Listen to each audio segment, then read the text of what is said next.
To place your deli or carryout orders, call 302-945-0700. Headlines you can't get through your day without. On Power 101.7. All right, well, if you think prices are going up on many of the things that you need to buy, you're not wrong. I know. CNN Business says that some price increases start at the source, where wholesale prices for products from lumber to corn to cheese are all rising. The shortage of computer chips are pushing up prices for electronics and appliances as well. And diaper prices have risen sharply and are probably going to go up higher soon. Man. Economists can't agree on whether it's a short-term problem as we transition from a post-lockdown world or if it's a long-term problem. Stay tuned. Mm-hmm. That's it. Prices are going up. Wow. Oh, so, I know. Craziness. The flu season that didn't happen. Yes, here's an odd side effect of the COVID-19 pandemic. The flu season just didn't happen. There's about 2,000 verified cases of the flu nationwide during this past winter compared to about 200,000 by this time in a typical year, according to the Center for Disease Control. Public health experts say that all the mask wearing and social distancing we endured to fight COVID-19 probably protected us against the regular flu as well. Okay. However, they're concerned that real flu season will kick in, as soon as we start emerging from our homes. So don't leave your house. No, I'm kidding. I'm kidding. Stop it. But that is a national headline this morning. Okay. Also, before we get into a couple local stories, you were big watching the Kentucky Derby, right, this year? Yeah. Well, this is some wild news. I know. Kentucky Derby winner Medina Spirit is tested positive for elevated levels of the drug betamethasone. Okay. Not sure if that's a correct pronunciation, but the test revealed more than double levels of the anti-inflammatory drug allowed in the Kentucky racing. Yesterday, Churchill Downs suspended the trainer, Bob Baffert, from entering horses at its track.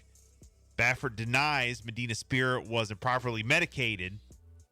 The 3-year-old colt won the Derby at Churchill Downs on May the 1st. A retest of the sample will determine if he keeps his crown. So they're going to take away the Kentucky Derby from the winner.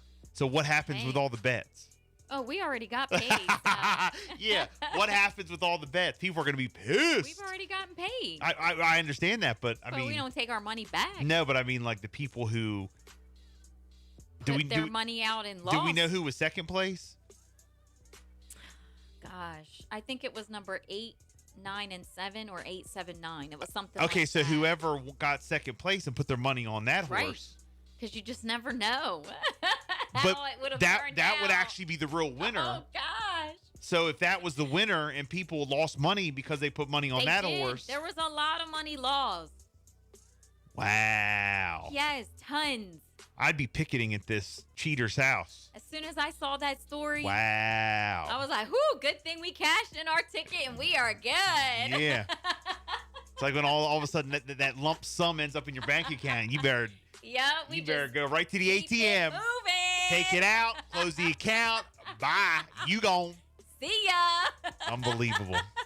Well, again, a retest of the sample will determine if he keeps his crown. So no, I had all those same questions. I couldn't believe it. I said, what? Here we are at another cheating scandal. We cashed in, so we good. Well, we had the Houston Astros recently. Yeah. Won the World Series and all that. Oh, my gosh. Now we have the Kentucky Derby. Yep. That's crazy. That's like crazy. That's crazy. Wow. On Friday, the story broke this from the Shore News Beacon in Wicomico County, Pittsville. There was a structure fire at the 3400 block of Heartland Drive. Heavy fire was shown on arrival. Fire marshals reported 2 cats perished in the blaze. The cause is still under investigation. No civilians or firefighters were injured, thank God. But crazy fire at a house in Pittsville.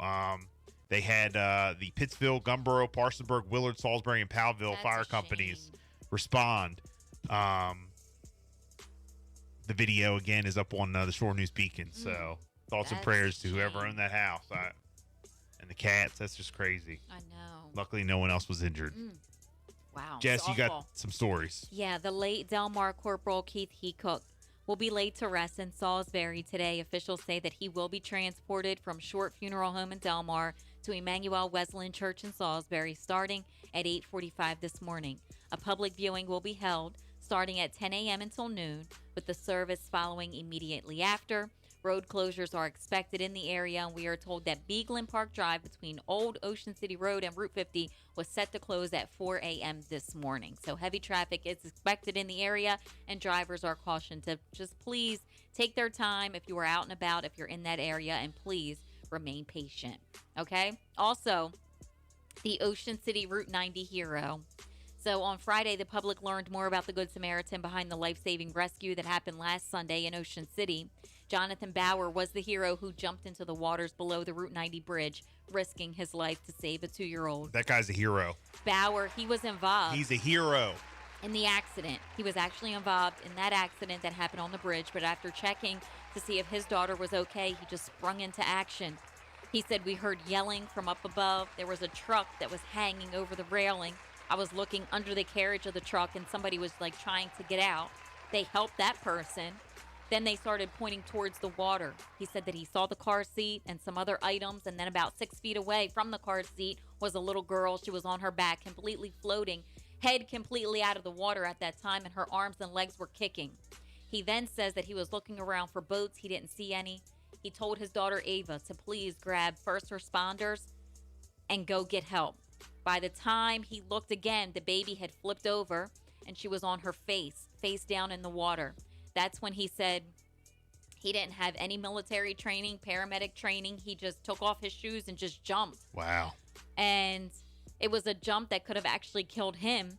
And he just said, I had to do it. He jumped off the bridge. He said it was one of the scariest moments ever. But a miracle happened. He's fine. And soon he was on his way to get the little girl. He lifted her out of the water. He looked at her. He said her eyes were open. And then he put her high up on his shoulder. He aggressively started patting her on her back, and within seconds she started spitting out water, and then she started coughing. She took a deep breath. Eventually the young girl was picked up by a local family who did have a pontoon boat out there. They helped the little girl get to safety. Eventually she got into the hands of first responders, and the best part is she is back home right now with her family, making a full recovery thanks to his heroic action. Hero. That is amazing. That guy's a hero. Amazing. You know, your just instinct just told him jump in, get her. Yeah. That was it. So I heard they asked just a great outcome there. Well, I heard there was another report where they asked the daughter what she was feeling, how she was feeling, and she said, I didn't know if my dad, like, he was going to die when he jumped over. Right. She didn't know. Oh gosh. You know? But he jumped in and saved the the baby. They're heroes. Wow. And then the University of Maryland Eastern Shore has announced plans to hold a modified in-person commencement on May 14th. We are told that the commencement will be guided by precautions that adhere to the COVID-19 prevention protocols, including limiting the number of ticketed guests allowed to attend. But the graduates will hear the state delegate, who's going to be the commencement speaker. And these services, again, will take place on Friday, May the 14th, with nearly 300 graduates. Well, look, shout out to all the grads, class of 2021. Yeah. Can't believe my daughter's graduating high school this year. We are your official station for the Stephen Decatur High School class of 2021. Once again, we're going to be covering their graduation. They're going to have the commencement down the boardwalk, and they're going to have the parade down the boardwalk. Then they'll have a graduation ceremony at the football field. And again, Power is your official station, so we're excited about that. Very exciting. 6:48, it's a Bill and Jessica show. We got sports up next. Here's a little TJ calling my